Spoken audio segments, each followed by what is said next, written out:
Hi ಎಲ್ಲರಿಗೂ. ಇವತ್ತು ತುಂಬಾ ರುಚಿಯಾದ ಹಾಗೆ ಕ್ರಿಸ್ಪಿ ಆಗುವ ಆನಿಯನ್ ನೀರುಳ್ಳಿ ಸಮೋಸವನ್ನು ಮಾಡಿ ತೋರಿಸ್ತಾ ಇದ್ದೀನಿ. ಮೊದಲು ಒಂದು ಬೌಲಿಗೆ 1 ಕಪ್ ಮೈದಾ ಹಿಟ್ಟನ್ನು ತಗೊಂಡಿದ್ದೀನಿ. ಇದಕ್ಕೆ 1/4 ಕಪ್ ಅಂದರೆ 3 ಟೇಬಲ್ ಸ್ಪೂನ್ ಗೋಧಿ ಹಿಟ್ಟನ್ನು ಹಾಕ್ತೀನಿ. ರುಚಿಗೆ ತಕ್ಕಷ್ಟು ಉಪ್ಪನ್ನು ಹಾಕ್ತೀನಿ. ಇವಾಗ ಇದಕ್ಕೆ 1 ಟೇಬಲ್ ಸ್ಪೂನ್ ಬಿಸಿ ಮಾಡಿದ ಎಣ್ಣೆಯನ್ನು ಹಾಕಿ ಮೊದಲು ಸ್ಪೂನ್ ಸಹಾಯದಿಂದ ಮಿಕ್ಸ್ ಮಾಡಿ ನಂತರ ಕೈಯಲ್ಲಿ ಮಿಕ್ಸ್ ಮಾಡ್ತೀನಿ. ಇವಾಗ ಸ್ವಲ್ಪ ಸ್ವಲ್ಪ ನೀರು ಹಾಕಿ ಹಿಟ್ಟನ್ನು ಚಪಾತಿ ಹಿಟ್ಟಿನ ಅದಕ್ಕೆ ಕಲಸಿ 15 ನಿಮಿಷ ರೆಸ್ಟಿಗೆ ಇಡ್ತೀನಿ.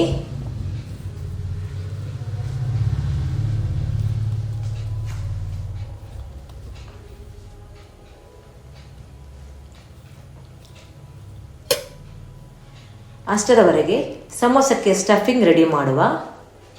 ಒಂದು ಬೌಲಿಗೆ 3 ಮೀಡಿಯಂ ಸೈಜ್ ನೀರುಳ್ಳಿಯನ್ನು ಸಣ್ಣದಾಗಿ ಕಟ್ ಮಾಡಿ ಹಾಕ್ತೀನಿ.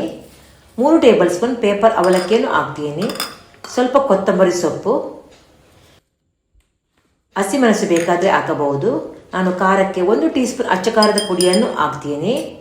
ರುಚಿಗೆ ಸ್ವಲ್ಪ ಉಪ್ಪನ್ನು ಹಾಕ್ತೀನಿ. ಸ್ವಲ್ಪ ಅರಿಶಿನ ಹುಡಿ, ಸಣ್ಣ ತುಂಡು ಶುಂಠಿಯನ್ನು ಸಣ್ಣದಾಗಿ ಕಟ್ ಮಾಡಿ ಹಾಕ್ತೀನಿ. ಅರ್ಧ ಟೀ ಸ್ಪೂನ್ ಕೊತ್ತಂಬರಿ ಹುಡಿ, 1/4 ಟೀ ಸ್ಪೂನ್ ಜೀರಿಗೆ ಹುಡಿ,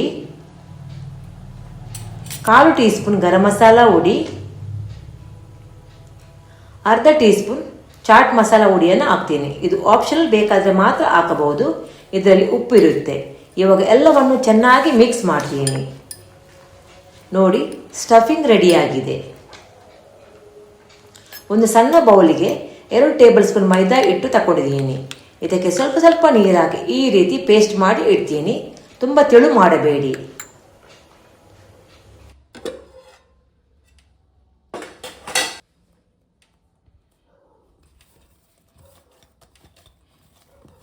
ಈಗ ಸಮೋಸ ಶೀಟ್ ಮಾಡೋಕೆ ಹಿಟ್ಟಿನಿಂದ ಈ ರೀತಿ ಮೀಡಿಯಂ ಸೈಜ್ ಉಂಡೆಗಳಾಗಿ ಮಾಡಿ ಇಡ್ತೀನಿ.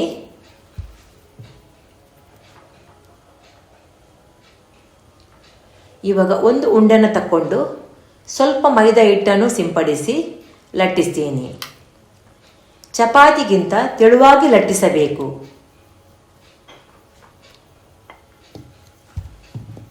ತೆಳುವಾಗಿ ಲಟ್ಟಿಸಿದ್ರೆ ಮಾತ್ರ ಸಮೋಸ ಕ್ರಿಸ್ಪಿಯಾಗಿ ಬರುತ್ತೆ.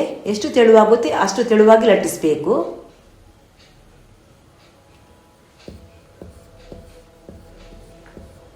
ನಾನು ಮೊದಲೇ ಗ್ಯಾಸ್ ಸ್ಟವ್ ಆನ್ ಮಾಡಿ ಪ್ಯಾನ್ ಬಿಸಿ ಮಾಡೋಕೆ ಇಟ್ಟಿದ್ದೆ. ಇವಾಗ ಪ್ಯಾನ್ ಬಿಸಿಯಾಗಿದೆ. ಇವಾಗ ಲಟ್ಟಿಸಿದ ಸಮೋಸ ಶೀಟನ್ನು ಪ್ಯಾನಲ್ಲಿ ಹಾಕಿ 5 ಸೆಕೆಂಡ್ ತಿರುಗಿಸುತ್ತಾ ಹಾಕಿ ಫ್ರೈ ಮಾಡಿದರೆ ಸಾಕು. ಚಪಾತಿ ಥರ ಕಾಯಿಸಬಾರದು. ಈ ಥರ ಬಬಲ್ಸ್ ಗುಳ್ಳೆ ಗುಳ್ಳೆ ಬರುವಾಗ ತೆಗೆದಿಡ್ತೀನಿ.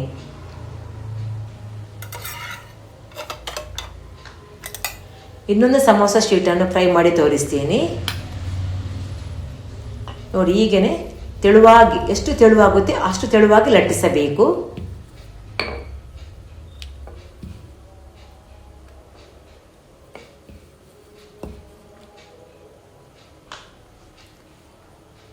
ಐದು ಸೆಕೆಂಡ್ ತಿರುಗಿಸಿ ಹಾಕಿ ಫ್ರೈ ಮಾಡಬೇಕು. ಸ್ವಲ್ಪ ಬಣ್ಣ ಚೇಂಜ್ ಆದರೆ ಸಾಕು.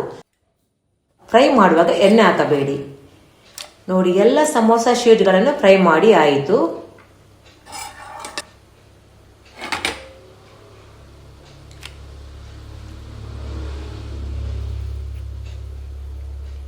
ಇವಾಗ ಸ್ಕ್ವೇರ್ ಆಗಿ ಕಟ್ ಮಾಡಬೇಕು. 2 ಶೀಟನ್ನು ಇಟ್ಟು ಈ ರೀತಿ ಸೈಡ್ ಎಡ್ಜಸ್ಗಳನ್ನು ಕಟ್ ಮಾಡಿ ತೆಗೆದು ನಂತರ ನಡುವಲ್ಲಿ ಕಟ್ ಮಾಡ್ತೀನಿ.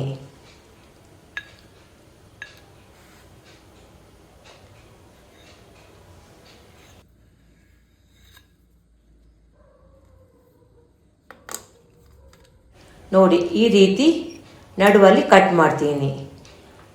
ನೋಡಿ, ಎಲ್ಲ ಸಮೋಸ ಶೀಟ್ಗಳು ಕಟ್ ಮಾಡಿ ಇಟ್ಟಿದ್ದೀನಿ. ನಿಮಗೆ ಈ ರೀತಿ ಶೀಟ್ಗಳನ್ನು ಮಾಡಿ ಫ್ರಿಜ್ಜಲ್ಲಿ ಇಟ್ಟು ಬೇಕಾದಾಗ ಸಮೋಸ ಮಾಡಬಹುದು.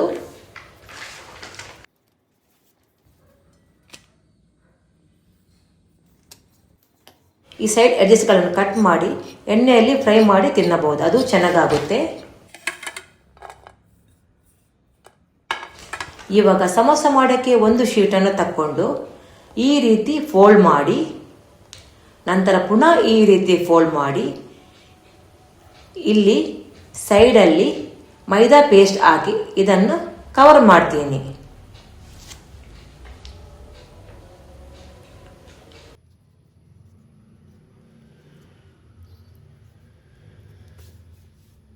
ಇದರ ಒಳಗೆ ಸ್ಟಫಿಂಗ್ ಅನ್ನು ಹಾಕಿ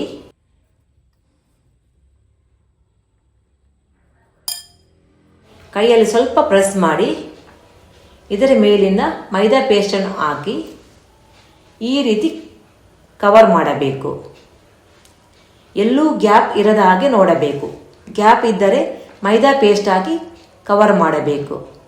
ನೋಡಿ, ಸಮೋಸ ಮಾಡಿ ಆಯಿತು. ಇವಾಗ ಸಮೋಸ ಫ್ರೈ ಮಾಡೋಕ್ಕೆ ಗ್ಯಾಸ್ ಸ್ಟವ್ ಆನ್ ಮಾಡಿ ಎಣ್ಣೆ ಬಿಸಿ ಮಾಡೋಕ್ಕೆ ಇಟ್ಟಿದ್ದೀನಿ. ಬಿಸಿಯಾಗಿದೆ. ಇವಾಗ ಒಂದೊಂದೇ ಸಮೋಸ ಎಣ್ಣೆಯಲ್ಲಿ ಫ್ರೈ ಮಾಡ್ತೀನಿ. ಗ್ಯಾಸ್ ಸ್ಟವ್ ಲೋ ಫ್ಲೇಮಲ್ಲಿ ಇಡಬೇಕು. ತಿರುಗಿಸಿ ಹಾಕಿ ಕಂದು ಬಣ್ಣ ಬರುವ ತನಕ ಫ್ರೈ ಮಾಡಬೇಕು. ಫ್ರೈ ಮಾಡೋಕ್ಕೆ ಸ್ವಲ್ಪ ಸಮಯ ತಾಗುತ್ತೆ, ಆದರೆ ಒಳಗಿನಿಂದ ಒಳ್ಳೆ ಬೆಂದು ಸಮೋಸ ಕ್ರಿಸ್ಪಿಯಾಗಿ ತುಂಬಾ ಟೇಸ್ಟಿಯಾಗಿ ಬರುತ್ತೆ. ನೋಡಿ, ಸಮೋಸ ಫ್ರೈ ಆಗಿದೆ. ಇದನ್ನು ತೆಗೆದು ಒಂದು ಪ್ಲೇಟಲ್ಲಿ ಇಡ್ತೀನಿ.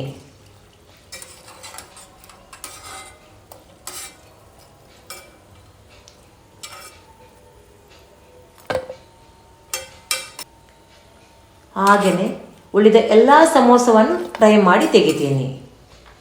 ನೋಡಿ ಎಷ್ಟು ಕ್ರಿಸ್ಪಿ ಆಗಿದೆ ಅಂತ. ರುಚಿ ಕೂಡ ಸೂಪರ್ ಆಗಿದೆ.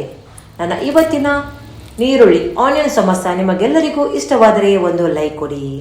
ಎಲ್ಲರಿಗೂ ಥ್ಯಾಂಕ್ ಯು ಫಾರ್ ವಾಚಿಂಗ್.